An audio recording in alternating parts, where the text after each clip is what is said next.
Rise and shine, friends. Today we are going to discuss arithmetic progression, which we also call in short as AP. Arithmetic progression, AP. So, what is an arithmetic progression or an AP?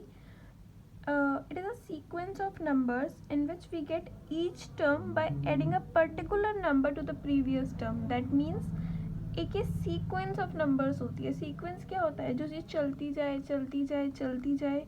तो arithmetic progression भी एक sequence of numbers होती है जिसमें we get each term. हर एक दूसरी term हमें, बाद वाली टर्म हमें कैसे मिलेगी? एक नंबर, कुछ पर्टिकुलर एक नंबर हम ऐड करते जाएंगे उस सीक्वेंस में, तो हमें पूरी वो सीक्वेंस मिलती जाएगी. जैसे कि एग्जांपल देखो, 2, 4, 6, 8, 12, 10, 12 एंड सो ऑन. इसमें क्या हो रहा है, अगर आप ऑब्जर्व करोगे तो हर नेक्स्ट टर्म में 2 2 2 ऐड होता जा रहा है, राइट. 2 + 2 4 हो गया, फिर से ऐड किया 2 6 हो गया, फिर से 2 ऐड किया 8 हो गया एंड सो ऑन. ये चलता जा रहा है. तो इसमें हम देख सकते हैं कि कॉमन क्या है, एक डिफरेंस कॉमन है हर टर्म के बीच में. लाइक अगर आप नेक्स्ट वाली टर्म में से पहली वाली टर्म माइनस करोगे तो आपको 2 मिलेगा, या फिर ऐसे कह सकते हो कि फर्स्ट वाली टर्म में 2 ऐड करोगे तो नेक्स्ट टर्म मिल जाएगी. तो एक कॉमन डिफरेंस है इनके बीच में. किस चीज़ का? 2 का डिफरेंस है, right. So each number in the sequence is known as term. Sequence में हर नंबर को टर्म कहा जाता है. क्या कहा जाता है? Term. The fixed number that is the difference between each term with its preceding term. Preceding मतलब पहले वाली टर्म से जो एक डिफरेंस कॉमन है उसको हम क्या बोलते हैं? Common difference. अभी बताया ऊपर, ठीक है. It can B positive, negative और ज़ीरो. लाइक जो टर्म्स के बीच में डिफरेंस है वो पॉजिटिव भी हो सकता है. इस वाले केस में डिफरेंस क्या था? +2, यानी कि 2 का डिफरेंस था, which is positive.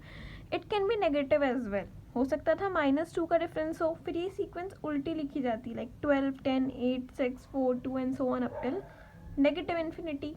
Of course it can be negative as well or zero as well, okay, which we'll discuss later. like आ रहे हैं अभी हम उसके ऊपर भी. it is represented as D. क्या चीज़ रिप्रेजेंट की जाती है D से? Common difference. डिफरेंस किससे रिप्रेजेंट करते हैं? D से, okay. D for difference and D is the representation of it. So example देख लेते हैं तीनों केसेस के. कौन से तीनों केसेस के? जब कॉमन डिफरेंस पॉजिटिव है, जब कॉमन डिफरेंस नेगेटिव है और जब कॉमन डिफरेंस ज़ीरो है. आते हैं पहले हम जब कॉमन डिफरेंस पॉजिटिव है. पॉजिटिव यानी कि ज़ीरो से बड़ा होगा कॉमन डिफरेंस. तो मान लेते हैं हमारा कॉमन डिफरेंस किसी एक एग्जांपल के लिए 10 है, यानी कि जो सीक्वेंस होगी उसमें 10 10 का गैप होगा, यानी कि 10 10 आगे बढ़ रहा होगा. लाइक 20, 30, 40, 50. क्लियरली इसमें 10 10 का गैप है. लाइक 20 + 10 30 आ जाएगा, +10 40 आ जाएगा, +10 50 आ जाएगा एंड सो ऑन. ठीक है. ऐसे ही कि पॉजिटिव डिफरेंस वाली हमारी सीक्वेंस या फिर अरिथमेटिक प्रोग्रेशन AP बन गई. नेगेटिव वाली देख लेते हैं जिसमें D <0 होगा, नेगेटिव में होगा ऑफ कोर्स. तो इसमें हमने ले लिया -25. इसमें क्या होगा, जो आपको AP अपनी दिखेगी या सीक्वेंस आपको जो अपनी दिखेगी वो डिक्रीज होती हुई दिखेगी.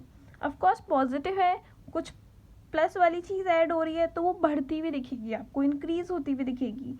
लेकिन हम नेगेटिव की बात कर रहे हैं, यानी कि कोई चीज़ कम हो रही है, माइनस वाली चीज़ ऐड कर रहे हैं, यानी कि कोई चीज़ हम कम कर रहे हैं. तो जो आपकी सीक्वेंस होगी या अरिथमेटिक प्रोग्रेशन होगी वो आपको डिक्रीज होती हुई दिखाई देगी. जैसे कि 100, फिर उसमें से 25 माइनस किया तो क्या आ गया? 75. फिर 25 माइनस कर दो, 50 आ गया. फिर 25 माइनस कर दो, 25 ही आ गया. फिर 25 माइनस कर दो, 0 आ गया. ठीक है. ये सो ऑन भी चल सकता है. फिर 25 माइनस कर दो, माइनस का 25 आ जाएगा. फिर 25 माइनस कर दो, माइनस का 50 आ जाएगा एंड सो ऑन चलता रहेगा. देखते हैं जब D 0 है, D 0 है यानी कि कोई चीज़ ऐड ही नहीं हो रही, ज़ीरो को ही ऐड कर रहे हैं. यानी कि 5 में 0 ऐड किया, 5 ही रह गया. फिर से 0 ऐड कर दिया, 5 ही रह गया. फिर से 0 ऐड कर दिया, 5 ही रह गया. ये तो कांस्टेंट है. ठीक है, कुछ ऐड हो ही नहीं रहा है, मतलब 0 का तो कोई प्रेफरेंस है नहीं ना. ऐड करेंगे तो भी वो टर्म सेम ही रह जानी है. So this is it.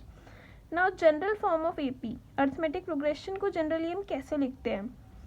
ऐसे लिखा जाता है, फर्स्ट टर्म को हम ए बोलते हैं, small a, then common difference add होता जाता है तो कॉमन डिफरेंस हम डी से डिनोट करते हैं, तो सेकेंड टर्म हो जाती है a plus d, third term हो जाती है a plus two d, fourth term हो जाती है a plus three d, and so on चलता रहता है, a plus d, a plus two d, a plus three d, and so on. Example देख लेते हैं, एक ये सीक्वेंस है जिसमें क्या क्या है टर्म्स, 2, 5, 8, 11, 14। इसमें देखो ए, फर्स्ट टर्म हमारी ए है विच इज़ 2, क्लियरली हमें दिख रहा है, और क्लियरली हमें पता चल रहा है नेक्स्ट वाली टर्म में से फर्स्ट वाली टर्म माइनस करके हमें पता चल रहा है कि 5 में से सपोज 2 को माइनस किया तो डी डिफरेंस कितना आया हमारा, 3 का डिफरेंस है हर टर्म के बीच में, राइट। जैसे कि 5 में से 2 माइनस करेंगे, या 8 में से 5 को माइनस कर लो, या 11 में से 8 को माइनस कर लो, आना डिफरेंस 3 ही है, क्लियर। तो फर्स्ट टर्म हमारी जिसको हम ए बोलते हैं वो क्या हो गई, 2, क्लियर। सेकेंड टर्म हमारी जिसको हम ए प्लस डी बोलते हैं वो क्या हो गई, ए प्लस डी, ए क्या था 2 और डी क्या था 3, तो 2 + 3 5 हो गई। सिमिलरली थर्ड टर्म हमारी जिसको हम ए प्लस टू डी बोलते हैं, वैल्यूज़ रखनी है बस ए और डी की, क्या हो गई 8, जो हमें सीक्वेंस में ऑलरेडी दी हुई भी है, तो एंड सो ऑन आप इसको कंटिन्यू कर सकते हो कोई सी भी टर्म निकालने के लिए। So this was it about arithmetic progression. Hope you have learned anything new today. Don't forget to hit the like button. Thank you so much.